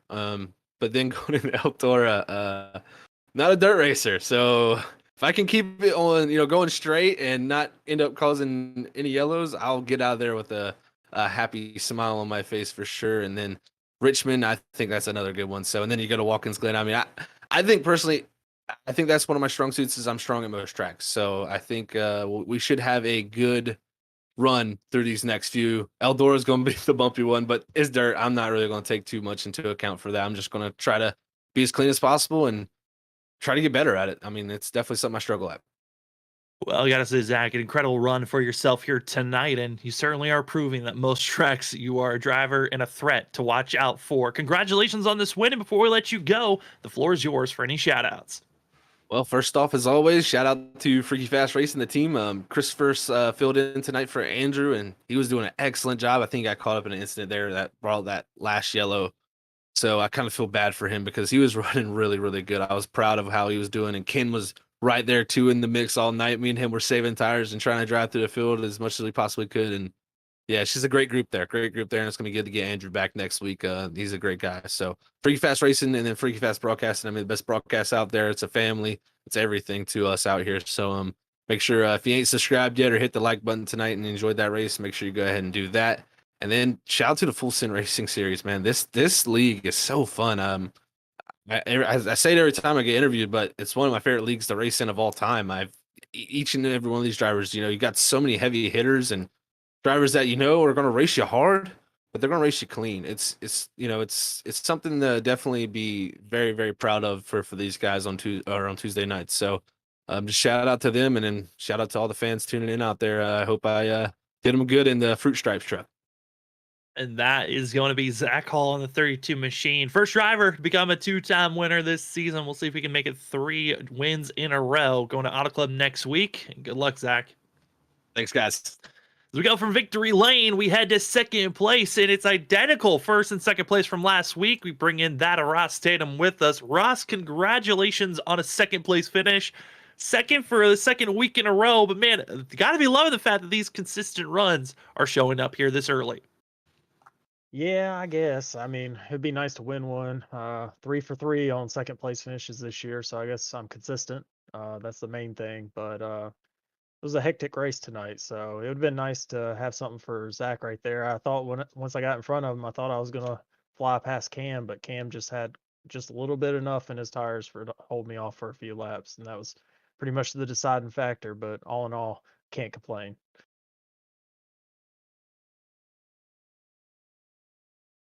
I believe Travis might have forgotten to unmute himself, but I mean Trevor to mute, There mute there we himself. go. There you go. Sorry about that. Ross, that last run there with you starting in Hall, I mean, was there anything else once y'all cleared him that y'all that you could have really done to get back to Zach Hall and maybe give him maybe a shot to get the win here tonight? Possibly, but I needed a few more laps, man. Everybody runs basically the same speed around here. I mean, everybody's running 15 whatevers, and so it takes about 30, 40 laps for the tires to really matter. And I was just going as hard as I could go there. At the end, I was trying different lines. I just couldn't get there. I needed to clear Cam. That was my only chance. Whoever got out in front there was going to win. Both of us are good enough to hold the other off. So I just got to do a little bit better, get in track position a little bit earlier. I thought I was going to do it tonight, but didn't quite get it done. But we'll get it done soon.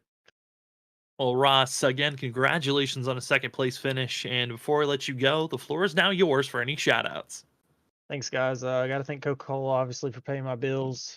They're great company. Everybody go try the new Coke Zero and the new Monster Zero Sugar. It's great. Got to thank everybody who runs this league. Full Send is such a fun league. Got to thank Travis for putting this on, and Next Level Racing and Lap Traffic Podcast and ButtKicker for sponsoring the league. We iRacers appreciate that a lot. I gotta thank you guys at Freaky Fast.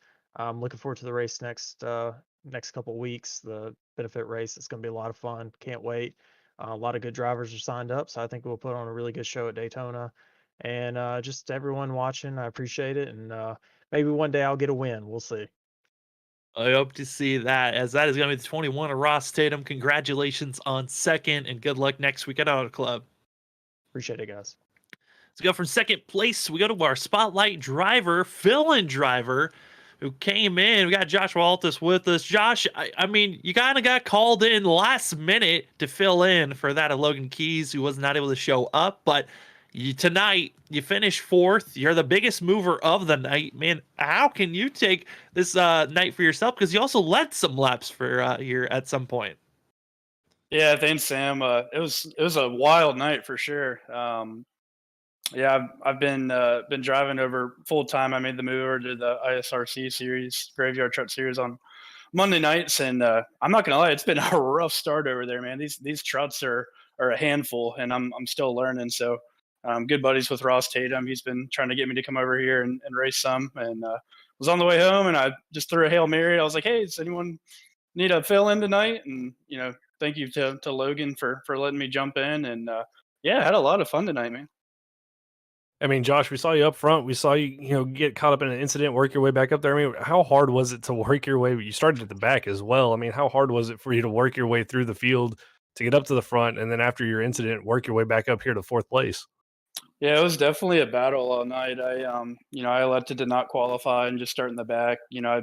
I've it's no secret I've ruffled a few feathers in this league. So I try to be courteous of the guys that are running full time, and just wanted to kind of be patient and try to pick my way through there. And we got lucky. We had a caution come out with about 10 to go before the first stage. And talking to Rob Shearwood, he jumped in and spotted crew chief for me tonight. And he's like, hey, we can try to flip the strategy here. Stage points don't mean anything to us. And we're able to flip the script a little bit and get some trap position. And once I got out front, I mean, it felt really good. It felt really hooked up, and just unfortunate we got involved in that deal between Bustler and the 18. So I thought we were killed. I had 2.5 minutes of optional after that, and just spent, kind of the rest of the night trying to fix it up, and just tried to carve my way back up there the best I could. So honestly, really surprised we ended up P4. Wow, it was an impressive run to watch from our point of view. Congratulations on that, Josh. And before I let you go, the floor is yours for any shout-outs. Yeah, for sure. First of all, I just want to say thanks again to Logan Keys for letting me jump in tonight, jump in his ride. Thank you to Travis and Full Send, everything he does for the series. It's cool to see it continue to grow. And thank you to Robert Shearwood, my teammate. He was jumped in and spotted and crew chiefed me tonight, so appreciate him. He did a great job all night, calling me through those ruts and everything. And shout out to FanDuel. Had FanDuel on the truck tonight. Had some parlays. I'm gonna go check my parlays after we go off here. Hopefully win some money, but remember to always gamble responsibly. And then and finally, thank you to you guys at Freaky Fast, Sam, Trevor, Robert, everybody involved. You guys always do an exceptional job, and it's always so fun to go back and watch these broadcasts. You guys are the best in the business, and I'm looking forward to running y'all's charity race coming up at Daytona. Just got signed up for that last week, so looking forward to support a great cause and have some fun with you guys. So appreciate you guys. We're excited for that charity race as well. That is going to be the 43 fill-in driver of Joshua Altis. Congratulations on a third place finish, and good luck at the other series that we get to watch you cover throughout the week. Awesome. Thanks, guys. As we go from our spotlight driver, we head to see the unofficial results of the night, and they were wild. If you've watched us here at Freaky Fast Broadcasting's last night show, we saw some wild and some drivers that maybe shouldn't have been up front get the ability to finish up front. You could say the same thing here tonight. Some great finishes for drivers that maybe didn't feel like they had the best opportunity to finish up front, and doing so. Winning here tonight going to be the 32 is Zach Hall, becoming the first driver to have 2 wins, and going back to back with that of Ross Tatum, the last season's champion, going to be in second. Jonathan Woods, Daytona winner, going to be in third. The consistency showing out for those 3 drivers. The fill-in driver of Joshua Altis going to be in fourth. Cole Sketty going to be in that of fifth. Cameron Sarton, what a run for himself until getting clobbering that outside wall. Falls from first to sixth. Then, probably one of the most surprising finishes, and what a run. He was having wheel issues just about 5 minutes before qualifying. That of Charles Hugel coming away with a 7th place finish for himself. Ken Campbell with an 8th place. Will Bustler coming away 9th, and another great finish for the 3 of Ryan Lynch. Yeah, I mean, just great. I mean, Charles Hugel, 7th place, but didn't even get a qualifying lap in, was having wheel issues. Great run for him up there in the top 10. Ryan Lynch, I mean, he had speed all night long. We saw him up there most of the night, got caught up in a couple incidents. Great recovery run from him. Kyle Carpenter as well was up there a lot tonight. Gets up into 11th. Cole Sacchetti, I mean, back up to where he qualified in 5th after all the issues that he had tonight. So great recovery for him. But I mean, just you look down the field. I mean, heartbreak for Austin Call down there in 14th. Good job recovering from the damage that he got in that incident after he dominated early on. Christopher Norris had a great recovery run going for himself before he got cut up in that last caution. Chris Stitz as well, the issues with lap traffic. Blair Patterson, after being up front all night long down there in 19th. Sam, it was a wild night. A lot of drivers up front that ended up not getting the finishes that I feel like they wanted, and a lot of drivers that we didn't talk a lot about tonight up there in the top 10. Feel like a lot of the drivers just excited to get out of this track. The last great Coliseum at Bristol certainly had a lot of mayhem, a lot of wrecks here tonight. And we go to a track where the potential of a long green flag runs are high, but also a wide track that can also be a very hectic track. We're going to Auto Club next week. How will the drivers fray there? Certainly going to be something to watch out for. And for us here at Freaky Fast Broadcasting, we got plenty of other great racing coverage for the rest of the week. We got the Wicked Racing League heading to that of Watkins Glen in the Next Gen Cup Series. Then on Thursday, it's the ARCA cars for the for the Stars and Stripes Series, as they are going to be running at that of Sonoma. And guess what? The road course coverage continues on. As for the ISRC Truck Series on Monday, they're heading to Watkins Glen, but a little bit of a twist. They're going to be running the trucks at the boot. So we'll see how the drivers can rock there at that track. But man, then we're right back here for Tuesday night coverage. Auto Club. Trevor, any of your final thoughts, and also preparing for the 2-mile course in Fontana? I mean, what a great race here tonight. We saw everything. Chaos, calamity, hard racing, beating and banging. A great run there at the end from Zach, Ross, and Sarton to finish it off. And I expect nothing but the same next week at Auto Club. Track that you can go 5 wide at. You can run any groove you want to. A little bit bumpy. Drafting is going to be important, especially in these trucks. The runs you can get off the corners are going to be important to help you set up passes. I cannot wait to get to Auto Club next week. It certainly should be a blast for us to cover. Can't wait for it. But for tonight, thank you for joining us on your Tuesday evening for the Full Send Racing Series on Freaky Fast Broadcasting. My name is Sam Dyer. With me was Trevor Earhart, as well as producing tonight's venue was that of Robert Moyer Jr. Big thanks to everyone else that works here at Freaky Fast Broadcasting. Thank you for joining us here tonight at Bristol for that of the Thunder Valley 210 presented by MCI Graphics. We'll see you at our next broadcast. It's tomorrow night, road course racing at Wicked Racing League.